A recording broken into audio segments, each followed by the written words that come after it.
Hola, te invitamos a compartir el estudio de la Palabra de Dios dada hoy por la hermana Mónica Díaz. La primera prueba del rey, el anuncio de la vertiginosa decadencia de Saúl. Continuamos en la segunda división del libro de Primero de Samuel, que va de los capítulos 10 al 15, donde vemos la unción de Saúl y su reinado en la voluntad de Dios. Contemplaremos ahora el capítulo 13, y entramos a contemplar en este capítulo donde vemos la primera prueba del rey. Este capítulo registra el anuncio de la decadencia vertiginosa de Saúl. Llega a él a independizarse y a conducirse de una manera contraria a la voluntad de Dios y a su instrucción. Por esta, su rebelión, Dios lo rechaza como el rey de Israel y anuncia que será reemplazado por otro quien posee un corazón distinto, un corazón conforme al corazón de Dios. Dentro de su perfil, es asombrosa la rapidez de la caída de Saúl. Los acontecimientos vistos en este capítulo ocurrieron en el segundo año de su reinado. Saúl había ganado grandes victorias durante el primer año de su reino bajo la unción del Espíritu Santo. Él tuvo en alta estima el consejo de Samuel.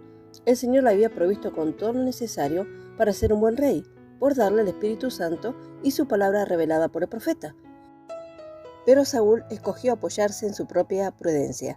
Puedes leer Proverbios capítulo 3, verso 1 al 8. Nosotros subrayaremos el versículo 5. Fíate de Jehová de todo tu corazón y no te apoyes en tu propia prudencia. Comenzó andando en los caminos del Señor, sin embargo no continuó en ellos. Otra vez siguió deseando y demandando la bendición de Dios para su vida, a pesar de rebelarse contra la palabra de Dios. Así, tal como el tipo, es hoy también. Hay muchos creyentes que comienzan bien y disfrutan la bendición de una vida de fe, pero no continúan en esa misma fidelidad.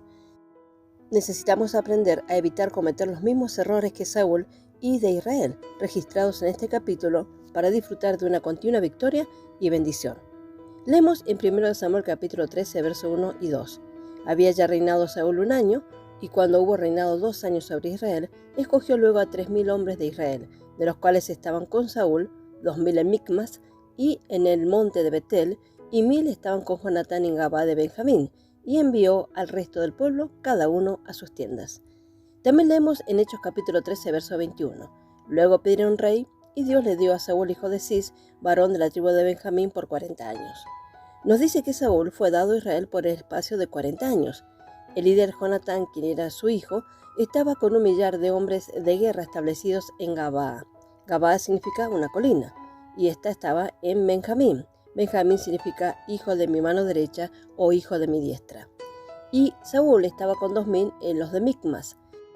Micmas significa oculto, se consideró la pobreza se ha ido, y también escondido. En Betel, que significa también la casa de Dios. Ambos estaban en lugares seguros y cerca de Dios, por lo que podemos apreciar en estos versículos. Micmas nos habla de la astucia del enemigo. El enemigo aquí es el filisteo, quienes fueron los enemigos constantes de Israel en el tiempo de Saúl.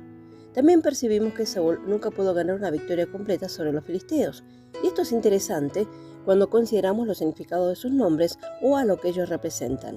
Saúl representa la carne y los filisteos representan a la religiosidad y la falsedad.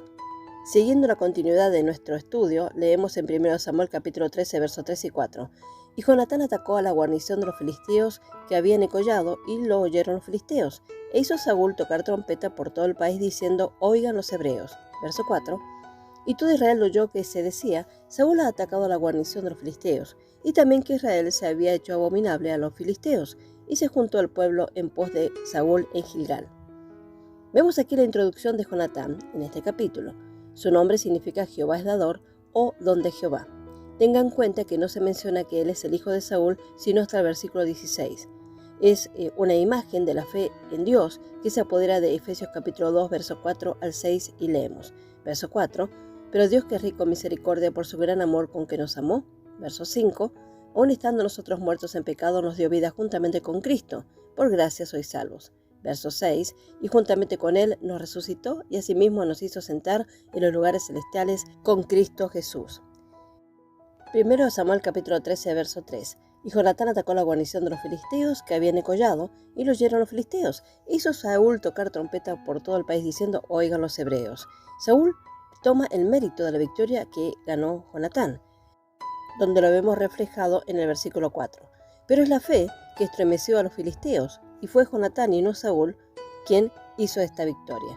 Jonatán agitó a los filisteos, que es el tipo del formalismo, lo que es falso, lo que es religioso, y ellos se reúnen conjuntamente para luchar.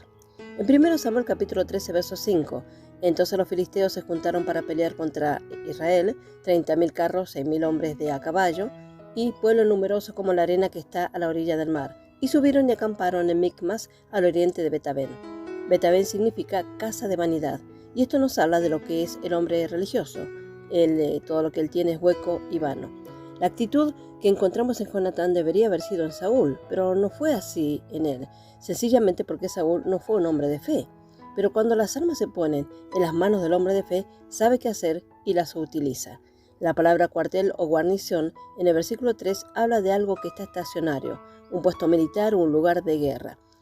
Leemos 1 Samuel capítulo 13, versos 6 y 7. Verso 6. Cuando los hombres de Israel vieron que estaban en estrecho porque el pueblo estaba en aprieto, se escondieron en cuevas, en fosos, en peñascos, en rocas y en cisternas. Verso 7.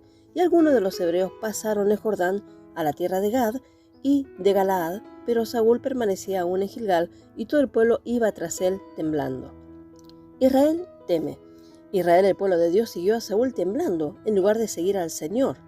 Algunos regresaron y no permanecieron ni lucharon, otros por miedo hasta fueron a esconderse al campo enemigo.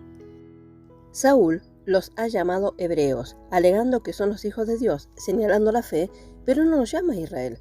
En Israel hay poder con Dios y con los hombres, y esto prevalece. Saúl no sabía nada sobre esto, él no ve su debilidad o dependencia de Dios. En Génesis capítulo 32, verso 7 leemos: Entonces Jacob tuvo gran temor y se angustió, y distribuyó al pueblo que tenía consigo, y las ovejas y las vacas y los camellos, en 2 campamentos. Vemos a Jacob con mucho miedo y muy angustiado. Antes de que él luchara con el ángel, después de ser herido con su muslo, su nombre fue cambiado a Israel, que significa príncipe de Dios. En esta escena, contemplamos que Saúl estaba ya plenamente instalado como rey sobre Israel. Él fue aceptado por la gente y efectivamente fue saboreando su primera victoria. Sin embargo, el tiempo de la prueba ha llegado y debe resistir la prueba o ser puesto de lado. Continuando el relato de la Escritura, observamos que él no superó la prueba. No tenía verdadera fe en Dios, por lo tanto procede en virtud de sus facultades en medio de las circunstancias. Fue lento y sin definir una acción rápida cuando se le pidió. Entonces, cuando la situación exige de espera, fue también incapaz de hacer esto. Necesitamos comprender esto en realidad, que el valor natural no lo hace deficiente, pero sí sin fe. Y esto solo da a luz la confianza en sí mismo y lo lleva por el mal camino. La confianza propia, cuando se utiliza, siempre da lugar al temor y a la incredulidad. También en este caso, un hombre de fe, hablando la simple religión, sin fe verdadera, es solo superstición. Esto se convierte en un obstáculo, como lo vemos y lo veremos en Saúl. Leemos en 1 Samuel capítulo 13, versos 5 al 7. Verso 5. Entonces los filisteos se juntaron para pelear contra Israel, 30.000 carros, 6.000 hombres de a caballo, y pueblo numeroso como la arena que está a la orilla del mar. Y subieron y acamparon en Micmas, al oriente de Betabén. Verso 6. Cuando los hombres de Israel vieron que estaban en estrecho porque el pueblo estaba en aprieto, se escondieron en cuevas, en fosos, en peñascos, en rocas y cisternas. Verso 7. Y algunos de los hebreos pasaron el Jordán a la tierra de Gad y de Galaad, pero Saúl permanecía aún en Gilgal y todo el pueblo iba tras Saúl temblando. Israel se enfrenta ahora en masa con su enemigo declarado, los filisteos. El coraje de Saúl ha desertado de él y el miedo fue rápidamente comunicado a la población. Vemos aquí en Israel un tipo de la iglesia y los filisteos figura de la formalidad religiosa y organizada. La organización siempre trata de usurpar la autoridad de Dios en los santos. Vamos a admitir que es un enemigo formidable, pero él no es invencible, porque Dios está en contra de este mal, aunque es prácticamente muy habilidoso. En Apocalipsis capítulo 2, la carta a Éfeso y a Pérgamo es un ejemplo de esto. Hallamos aviso en los versículos 6 y 15. Leemos versículo 6 de Apocalipsis 2. Pero tienes esto, que aborrece las obras de los nicolaitas, las cuales yo también aborrezco. Verso 15. Y también tiene a los que retienen la doctrina de los nicolaitas, la que yo aborrezco. La clave para el entendimiento de este mal es la palabra nicolaitas. Esta palabra se compone de 2 palabras griegas, nikao por una parte, que significa para conquistar, y de laos por el otro, que significa el pueblo. Y se lee miembros del clero sobre los laicos, ya que era practicado por los actuales filisteos. Lo que se esconde fuera de la puerta de Éfeso, que son las obras de los nicolaítas, sutilmente adquiriendo una entrada en la cristiandad, en Pérgamo se celebró como una doctrina. Pero Jesús dice, los cuales yo también aborrezco. Para tener plena devoción y comunión en nuestro ministerio con Jesús y con sus impresiones en esta cuestión, es únicamente obteniendo la victoria sobre este enemigo traicionero. Si debemos obedecer a Dios, Él lucha por nosotros. Seguimos la lectura en 1 Samuel capítulo 13, versos 8 y 9. Verso 8. Y él esperó 7 días conforme al plazo que Samuel había dicho, pero Samuel no venía a Gilgal, y el pueblo se le desertaba.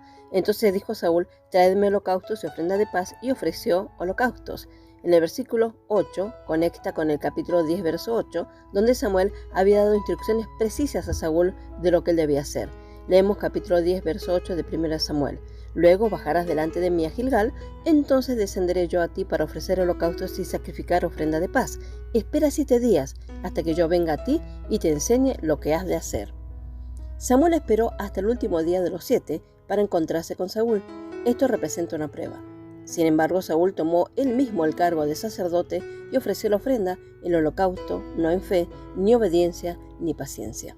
Cuando apareció Samuel, Saúl salió a su encuentro para que Samuel le pudiera saludar o le bendijera. Enseguida ofreció 3 excusas. Cuando Samuel le preguntó, ¿qué has hecho? O cuántas excusas completa expresa y presenta la vieja creación para no obedecer al Señor.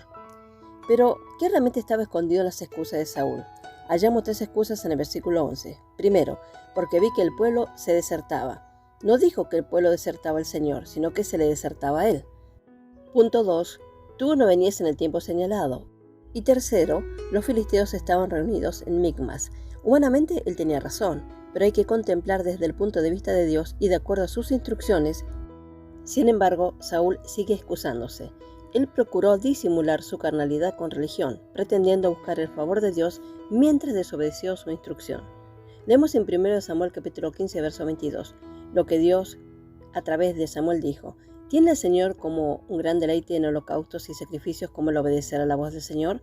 Y aquí el obedecer es mejor que los sacrificios y el escuchar que la grasa de los carneros. Esta es una versión antigua. Saúl debería haber hecho súplicas al Señor, orando y esperando la dirección del Señor, en lugar de ofrecer una ofrenda. Podemos apreciar también que él no pidió perdón, sino que se excusó y se dirigió a más desobediencia. Cuán necesario es obedecer la palabra de Dios. Así es nuestra experiencia. Al principio de nuestra relación con el Señor creemos que si no lo hacemos nosotros, por lo tanto, ¿quién lo va a hacer? Cuando la realidad es que simplemente no estamos caminando en plena comunión con el Señor. La instrucción para Saúl era que debía esperar 7 días, y notamos que no pudo llevarlo a cabo. Uno de los mayores secretos de la vida del vencedor es justamente aprender a esperar en el Señor. Leemos en 1 Corintios capítulo 10, verso 13. No os ha sobrevenido ninguna tentación que no sea humana, pero fiel es Dios, que no os dejará ser tentado más de lo que podéis resistir, sino que dará juntamente también con la tentación la salida para que podáis soportar. Recordamos lo que Dios había declarado a Elí en 1 Samuel capítulo 2, verso 30. Dios le dijo a Elí, por tanto Jehová, el Dios de Israel, dice, yo había dicho que tu casa y la casa de tu padre andarían delante de mí perpetuamente, mas ahora ha dicho Jehová, nunca yo tal haga, porque yo honraré a los que me honran y los que me desprecian serán tenidos en poco. Saúl se convirtió en autosuficiente, es decir, una persona capaz en sí misma, y tristemente vemos que su primera prueba terminó en un fracaso tan grande. Entonces nos preguntamos, ¿cuál fue el error que Saúl cometió? Fue su desobediencia a la palabra de Dios. Leemos en 1 Samuel capítulo 13, verso 8. Y él esperó 7 días conforme al plazo que Samuel le había dicho, pero Samuel no venía a Gilgal y el pueblo se le desertaba. Verso 9. Entonces Saúl dijo, tráedme holocausto y ofrenda de paz, y ofreció el holocausto. Verso 10. Y cuando él acababa de ofrecer el holocausto, he aquí Samuel que venía, y Saúl salió a recibirle para saludarle. Verso 11. Entonces Samuel dijo, ¿qué has hecho? Y Saúl respondió, porque vi que el pueblo se me desertaba, y que tú no venías dentro del plazo señalado, y que los filisteos estaban reunidos en Micmas. Verso 12. Me dije, ahora descenderán los filisteos contra mí a Gilgal, y yo no he implorado el favor de Jehová. Me esforcé, pues, y ofrecí holocausto. Verso 13. Entonces Samuel dijo a Saúl, locamente has hecho. No guardaste el mandamiento de Jehová tu Dios, que él te había ordenado, pues ahora Jehová hubiera confirmado tu reino sobre Israel para siempre. Verso 14. Mas ahora tu reino no será duradero, Jehová se ha buscado un varón conforme a su corazón, al cual Jehová ha designado para que sea príncipe sobre su pueblo, por cuanto tú no has guardado lo que Jehová te mandó. Samuel había dado instrucciones precisas de esperar 7 días, pero Saúl fue impaciente. Había disfrutado en el pasado la bendición de confiar en la palabra dada por Samuel. La palabra del profeta fue digna de confianza. Samuel fue el intercesor escogido por Dios para clamar en favor del pueblo de Israel. Con esta actitud, Saúl usurpó un lugar y autoridad que no le pertenecía. Según sus dichos, él se sintió forzado por las circunstancias a conducirse contrariamente a la voluntad de Dios. ¿Cuántas veces permitimos que las circunstancias determinen nuestros dichos y acciones? Es necesario aprender cómo ser gobernado por la palabra y ser obediente a la voluntad de Dios, sea lo que fuere la situación que debamos enfrentar. Saúl escogió desobedecer y no obedecer como había hecho antes, ya que comenzó a preocuparse más por su propia reputación que por la gloria de Dios. En sus victorias anteriores, Saúl había dado la gloria a Dios, como se ve en 1 Samuel capítulo 11, verso 13. Cuando Samuel le preguntaba ¿qué has hecho?, él no admitió haber pecado, sino que procuró justificar sus acciones por las circunstancias. Dios no puede aceptar la rebelión de su pueblo, aun cuando éste esté envuelto en sacrificios religiosos. Leemos en Eclesiastés capítulo 5, verso 1. Cuando fueres a las casas de Dios, guarda tu pie y acércate más para oír que para ofrecer el sacrificio de los necios, porque no saben que hacen mal. Saúl fue rechazado para reinar porque su corazón se desvió del corazón de Dios. Comenzó bien por andar en obediencia y disfrutó la bendición de Dios en su vida, pero no continuó en las cosas que guardan el corazón en la voluntad de Dios. De esta manera, él comienza a andar en el camino que le guiará a la derrota. El Hijo de Dios en esta edad de la Iglesia tiene el más alto privilegio de sentarse en el trono de Cristo para reinar conjuntamente con Él. Lastimosamente muchos creyentes van a perder esta oportunidad de reinar con Jesús como coherederos, porque han escogido andar en sus propios caminos en vez de andar en los caminos del Señor. Puede leer Apocalipsis capítulo 3, verso 21. Dispensacionalmente, esto representa al Estado inmiscuyéndose o mezclándose en las cosas de Dios. Dios dio autoridad a las autoridades en el gobierno, pero no les dio autoridad en las cosas espirituales. Aquí también hay una lección personal para nosotros. La obediencia es nuestra única responsabilidad. Aún esta es producto de la acción de la palabra de Dios en nuestra vida. Dios es quien llevará la carga. Saúl no tenía fe, por lo tanto no podía esperar. Uno de los grandes secretos de la vida de vencedor total y pleno es estar esperando. Esperamos al Señor en la oración y nuestra fuerza se renueva, como se puede apreciar en Isaías capítulo 40, verso 31. Pero los que esperan a Jehová tendrán nuevas fuerzas, levantarán alas como las águilas, correrán y no se cansarán, caminarán y no se fatigarán. Cuando estamos en pruebas, debemos permitir al Señor luchar esta batalla, y aunque el proceso es largo, Él nos da abundancia de gracia para soportarlo. Esto es esperar que así fuera o esperar en la realidad eminente. Podemos notar la actitud de los santos de Tesalónica, que se habían convertido de los ídolos a Dios, y esperar a su Hijo del cielo. Pueden leer 1 Tesalonicenses capítulo 1, versos 9 y 10. Y también la asamblea de Filadelfia fue elogiada por guardar la palabra de Cristo, la paciencia, en busca o esperando su venida. Pueden leer Apocalipsis capítulo 3, verso 10. Por lo tanto, la mayor parte de la vida cristiana está en la espera. No es una actitud pasiva al esperar, sino una actitud activa y expectante, aguardando la esperanza bienaventurada. Esto parece ser la lección más difícil para muchos de aprender. La mayoría de los santos quieren ser y hacer el trabajo, pero la mayor obra a los ojos de Dios es estar haciendo lo que Él nos ha llamado a hacer, no lo que pensamos nosotros que deberemos o deberíamos hacer. Dentro del perfil de reinado de Saúl veremos el resultado de su desobediencia. Primero, debido a la persistente desobediencia, Saúl pierde la autoridad que Dios le había concedido. Segundo, también perdió la bendición de Dios durante su reinado. Tercero, y posterior y tristemente, pierde su corona y la vida. Leemos en 2 Samuel capítulo 1, verso 10. Yo entonces me puse sobre él y le maté, porque sabía que no podía vivir después de su caída. Y tomé la corona que tenía en su cabeza y la argolla que traía en su brazo, y les he traído acá a mi señor. Oh, vamos a estar atentos a la voz de Dios. Pongamos solo la voluntad de Dios sobre todo como la expresión de la única aprobación, y así ganar la corona prometida a los vencedores plenos y totales. En los versos 13 y 14 de 1 Samuel capítulo 13 leemos: Entonces Samuel dijo a Saúl: Locamente has hecho, no guardaste el mandamiento de Jehová tu Dios, que él te había ordenado, pues ahora Jehová hubiera confirmado tu reino sobre Israel para siempre. Verso 14: Mas ahora tu reino no será duradero. Jehová se ha buscado un varón conforme a su corazón, al cual Jehová ha designado para que sea príncipe sobre su pueblo, por cuanto tú no has guardado lo que Jehová te mandó. Ante la reconvención de Samuel, notamos que Saúl no expresó ninguna palabra de dolor ni tampoco parece estar arrepentido. Podemos apreciar que Saúl no estaba dispuesto a hacer la voluntad de Dios como David. En la expresión tu reino no será duradero del versículo 14, nos habla del primer requerimiento para el creyente para reinar, y tal vez el más importante, es de reinar en su propia vida, sobre toda circunstancia y no ser vencido por ella, teniendo un corazón conforme al corazón de Dios. Saúl tuvo la oportunidad de reinar. Dios le concedió tal oportunidad así como Adán, mas él como Adán fracasó. Así en tipo, así Saúl representa al primer hombre lo que es primero, mientras que David representa al segundo hombre señalando ampliamente a Cristo mismo. 1 Samuel capítulo 13, verso 15. Y levantándose Samuel subió de Gilgal a Gabaa de Benjamín, y Saúl contó a la gente que se hallaba con él como 600 hombres. Dispensacionalmente, a menudo vemos que sobresale el número 6. Estamos considerando las maneras de los hombres religiosos no regenerados. También de Saúl, aunque es regenerado, andaba como un hombre carnal o natural, que aunque era de Benjamín, andaba como los corintios. Leemos en 1 Samuel capítulo 13, versos 17 y 18. Y salieron merodeadores del campo de los filisteos en 3 escuadrones. Un escuadrón marchaba por el camino de Ofra hacia la tierra de Sual. Verso 18. Otro escuadrón marchaba hacia Betorón y el tercer escuadrón marchaba hacia la región que mira el valle de Seboín hacia el desierto.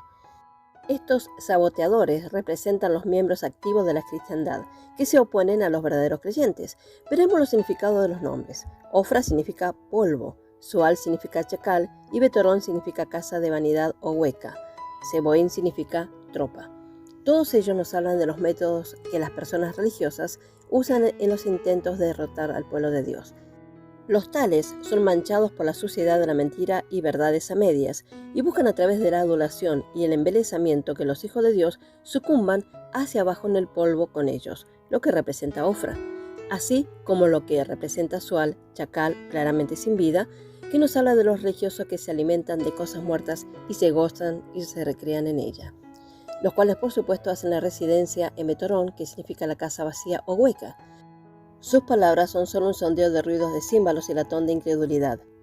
Muchos son los que abrazan una religión creyendo ser la verdad, lo que representa a Seboín una tropa.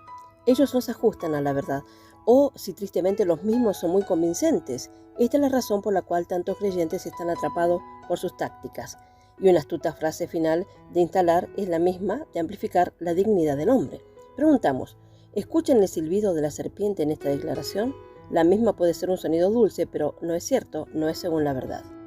Leemos en Salmo 49, verso 12, «Mas el hombre no permanecerá en honra, es semejante a la bestia que perecen». Dios nos muestra la fotografía de la humanidad caída en Romanos capítulo 1, verso 18 al 32 y el capítulo 3, verso 13 al 18. Ustedes pueden leerlo completamente. ¿No es eso una triste foto o una imagen? Así es. Y sin embargo, todos estamos en esa imagen hasta que pasamos de ella a través del paso de la fe, aceptando a Cristo como Salvador, sin mancha, en su justicia. Por supuesto, cuando nos negamos a ceder a los astutos trucos, se pone en funcionamiento otra arma. Es Seboín, que significa tropas. Esto nos habla de la persecución. Esta es una de sus mejores armas. Ellos se burlan de nosotros y nos llaman como muchos nombres abusivos, que no vamos a tener tiempo y espacio para elogiadamente enumerarlos. Estamos convencidos que el amor y la verdad triunfan sobre todos modos. Gracias al Señor, Él es por nosotros. Esos planes serán derrotados y vamos a seguir en la victoria gloriosa y sostenida hasta el sonido de la trompeta. Amén. Leemos en 1 Samuel capítulo 13, verso 19.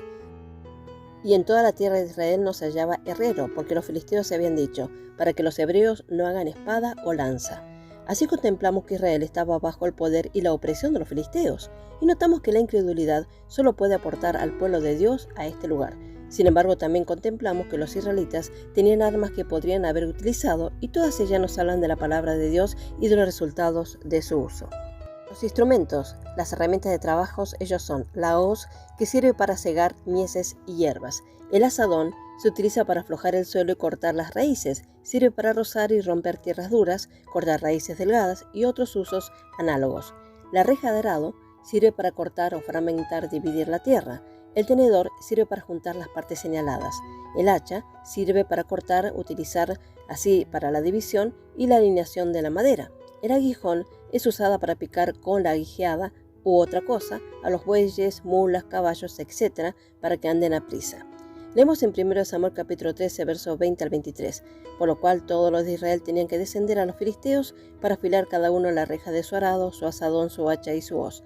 Verso 21, y el precio era un pim por la reja de arado y por los asadones y la tercera parte de un ciclo para afilar las hachas y por componer las aguijadas. Verso 22, así aconteció que en el día de la batalla no se hallaba espada ni lanza en mano de ninguno del pueblo que estaba con Samuel y con Jonatán, excepto Saúl y Jonatán su hijo que las tenían. Verso 23, y la guarnición de los filisteos avanzó hasta el paso de Micmas. 1 Samuel capítulo 13, 21, en el cual leemos: sin embargo, había un índice. Este índice significa montón de, dos filos, dispersión en esquinas. Nos habla de la palabra de Dios, que estaba a disposición de ellos para su uso, pero que carecían del poder espiritual que es el alabar al Señor. Leemos en el Salmo 103, versos 3 y 4. Él es quien perdona todas tus iniquidades, el que sana todas tus dolencias, el que rescata del hoyo tu vida, el que te corona de favores y misericordias. 1 Samuel capítulo 13, verso 22. ¿Cómo pelearon? Así aconteció que en el día de la batalla no se halló espada ni lanza a la mano de ninguno del pueblo que estaba con Saúl y con Jonatán, excepto Saúl y Jonatán su hijo que las tenían. Vemos todo en mano de los filisteos. Vemos una prueba de persecución. Esto es una figura de asombrosa resistencia al gran poder de Dios. Esto nos hace reflexionar un poco. En esta acción nos habla de la condición de la iglesia, especialmente en el tiempo del oscurantismo, por 100 años y luego de 1500 años después de Cristo, donde la palabra de Dios estuvo en manos de herejes por mucho tiempo que fue así. Leemos en Apocalipsis 2:6, pero tienes esto, que aborrece las obras de los nicolaitas, las cuales yo también aborrezco. Y tristemente se ha sacado el filo de la espada durante mucho tiempo.